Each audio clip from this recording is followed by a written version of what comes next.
समस्त प्रभु प्रेमी भक्तों को जय सिया राम। भगवान श्री सीताराम जी की अहेतु की करुणा कृपा हम आप सब के लिए प्राणी मात्र के लिए मंगल करें, कल्याण करें। इन्हीं मंगल कामनाओं के साथ मांगलिक चर्चा प्रारंभ करते हैं। आज चर्चा करेंगे भक्ति की महिमा, भगवान की शरणागति की महिमा। गोस्वामी श्री तुलसीदास जी महाराज से किसी ने सुख की चर्चा की कि महाराज जीवन में मेरे पास सुख, समृद्धि, धन धान्य, परिवार, जमीन, बंगले, सारी चीज़ें हैं, लेकिन शांति नहीं है, आनंद नहीं है, आपसी प्रेम नहीं है, अनुराग नहीं है। इसके लिए कोई उपाय बताएं।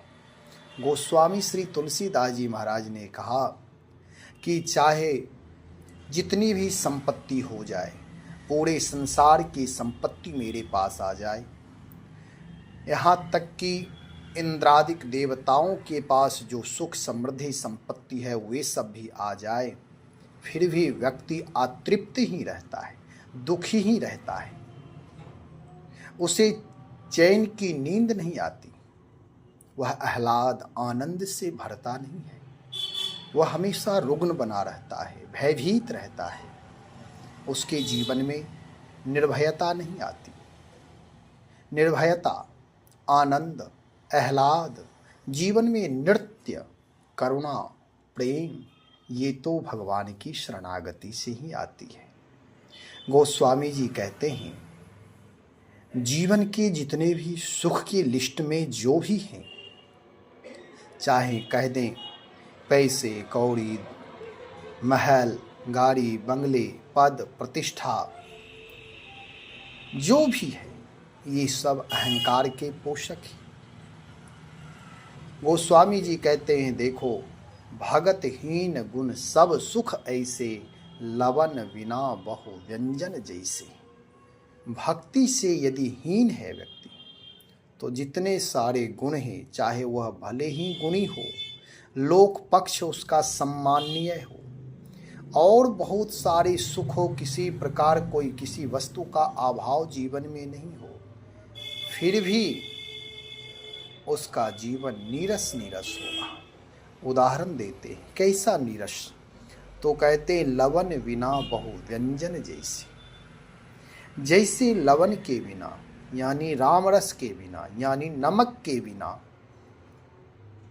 व्यंजन, जितने प्रकार के 36 व्यंजन, 56 प्रकार के व्यंजन, जितने व्यंजन होते हैं, हम आप दाल, भाजी, साग, सब्जी, चाट, पकौड़े आदि सब बनाते हैं, उसमें यदि नमक नहीं डाला जाए तो सारे व्यर्थ हो जाते, निस्वाद हो जाते। उसमें खूब मसाला दें लेकिन नमक ना दें तो उसका कोई मूल्य नहीं है, लोग उसे पसंद नहीं करेंगे।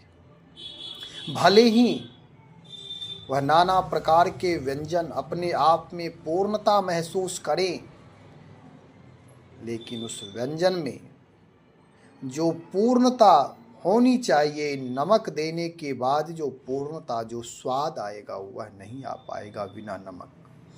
ऐसे ही सारे प्रकार के गुण धर्म हो, सुख समृद्धि हो, पद प्रतिष्ठा हो, यदि इस जीवन में भक्ति नहीं है, भगवान के प्रति समर्पण नहीं है, जीवन में विनम्रता नहीं है, तो वह सारे व्यर्थ हैं।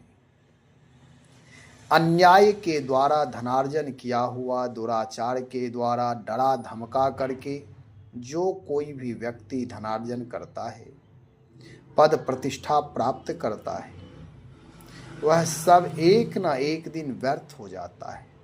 बाद में वह अपने आप को खाली खाली महसूस करता है कि मैंने जीवन में अपना व्यर्थ समय गंवाया, कुछ पाया नहीं, खोया ही खोया। एक समय ऐसा आता है कि उसका लोक पक्ष भी निंदनीय हो जाता है, लोग उससे बात करना पसंद नहीं करते। जिसके जीवन में भक्ति है, जिसके जीवन में परोपकार है, करुणा है, दया है, एक दूसरे के प्रति सम्मान की भावना है, दूसरे के लिए हृदय में संवेदना है, सेवा सुमरन सहयोग है। ऐसे लोगों के पास जो कुछ भी है वह सब प्रभु कृपा समझ करके यदि उसका वह उपभोग करता, उपयोग करता, प्रयोग करता है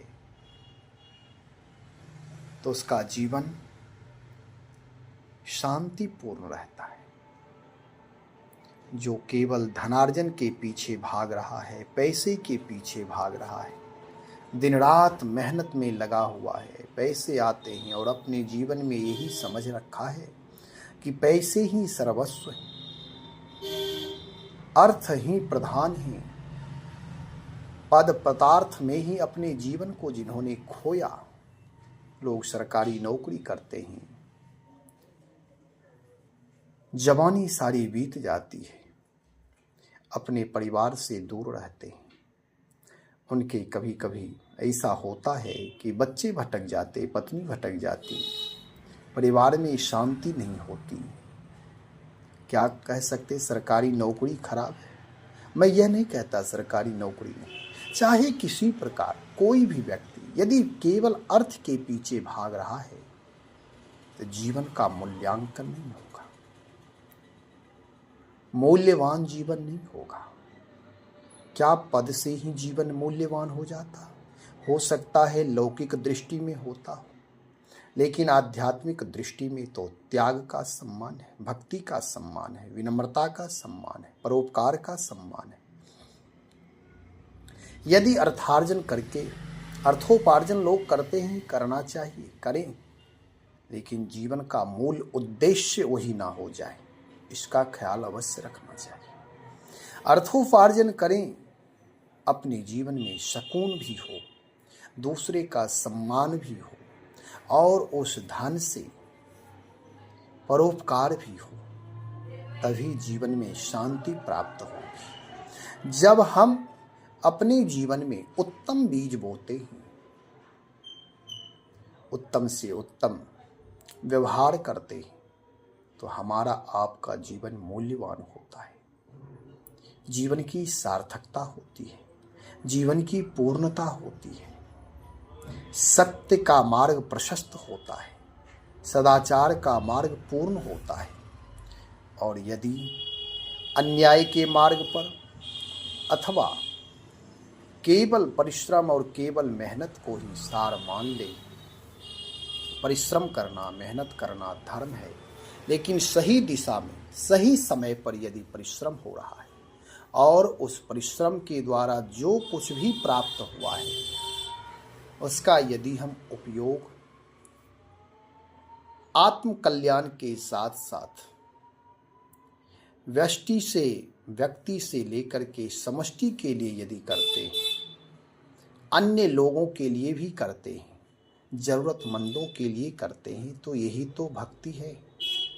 तो भगवान की भक्ति के बिना सब सुख व्यर्थ है, जैसे नमक के बिना सारे व्यंजन व्यर्थ हैं।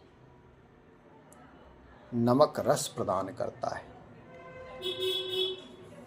व्यंजन का अपना अपना स्वभाव गुणधर्म है, लेकिन वह नमक के बिना वह सारे गुणधर्म व्यर्थ हो जाते हैं, वह सारे उत्तम स्वभाव ही व्यर्थ हो जाते हैं। लोग मुंह में लेते हैं व्यंजन और कहते हैं नमक नहीं है, नमक नहीं है। इससे पता चलता है कि नमक ही पूर्ण करता है, उसके गुणधर्म को दर्शाता है। ऐसे हमारे आपके जीवन में सुख, समृद्धि, गुण आदि जो कुछ भी है वह सब परमात्मा का ही। हमारे आपके जीवन में जो कुछ भी प्राप्त है वह सब परमात्मा का दिया हुआ है। ऐसा समझकर अपने जीवन में सज्जनता का स्थान रख करके, सज्जनता में, सदाचार में जीवन जीने की कला हमेशा, हर क्षण, हर पल आगे बढ़ाते रहना चाहिए और इस कार्य में सतत लगे रहने से ही भक्ति का प्रादुर्भाव होता है। जब तक जीवन में सज्जनता नहीं आएगी, संतत्व नहीं आएगा, सरलता नहीं आएगी, तब तक गुण, धर्म, सुख, समृद्धि सब नीरस नीरस रहेगा। इसलिए सुख, समृद्धि, साधन सारी चीज़ें अवश्य होना चाहिए। भौतिक संसाधन भी हो, लेकिन उसके जीवन में उससे परोपकार भी हो, जीवन में विनम्रता भी हो, जीवन में सबके प्रति आदर भाव भी हो। एक तृण का यानी छोटे से छोटे जीव का भी हम तन मन वचन से कभी अपमान ना करें। नहीं तो ऐसा हो जाता है कि अपने आप को हम मालिक मान करके, अपने आप को बड़े मान करके हम दूसरे का अपमान करते हैं। और यदि ऐसा करते हैं तो आज जो हम कर रहे हैं कल हमारे साथ भी होगा। यह परम सत्य है। जो बीज बोएंगे वही फसल उगेगा और वही काटना पड़ेगा। अपने जीवन को भक्ति से युक्त रखें, भक्तिहीन न होने दें। यानी करुणा, प्रेम, दया, विनम्रता, शीलता, इन सारे गुण धर्म से अपने जीवन को युक्त रखें। अपने जीवन को रस से युक्त भर कर रखें। सरस बनाएं। रस ही अमृत है। सद्भाव, सबके प्रति अपनापन, मैत्री भाव रखें। तो आज इतना ही। अपने जीवन को भक्ति से युक्त, सुख समृद्धि यदि है तो वह पूर्णता है, और यदि भक्ति से रहित जो कुछ भी है वह अपूर्णता है। सतत भगवत नाम का जप करें, भगवत चरित्र का गायन करें, राम रामायण से जीवन को जोड़ कर रखें, सेवा सुमरन सहयोग सतत करते रहें। श्री राम जय जय राम।